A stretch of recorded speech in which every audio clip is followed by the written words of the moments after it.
Hello বন্ধুরা, কেমন আছো তোমরা? আজ নিয়ে চলে এসেছি অসাধারণ একটি রান্না। একঘেয়েমি রুই মাছের ঝোল নাকে এইভাবে খেতে পারো বন্ধুরা, অন্যরকম স্বাদ পাবে তোমরা। আজ বানাবো রুই ভাপা। তার জন্য নিয়ে নিয়েছি 5 পিস রুই মাছ। নুন হলুদ মাখিয়ে রাখবো কিছুক্ষণ। কড়াইতে সর্ষের তেল দিয়ে মাছগুলো নেবো হালকা ভেজে তুলে। এখন একটা মশলা নেবো রেডি করে। 2 চামচ কালো সর্ষে, 2 চামচ পোস্ত, 1 চামচ টক দই, 4টে-5টা কাঁচা লঙ্কা নেবো মিহি পেস্ট করে। এবারে নেবো একটি টিফিন বক্স রেডি করে।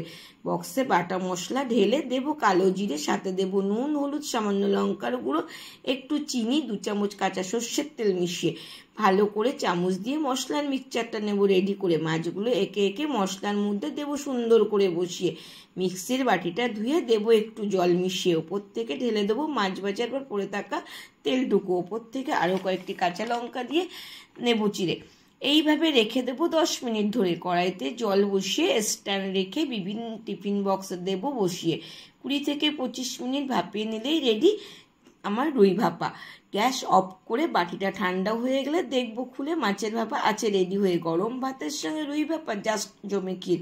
এভাবে বানিয়ে দেখো বন্ধুরা, জানিও আমাকে কমেন্ট করে। Tata, bye bye.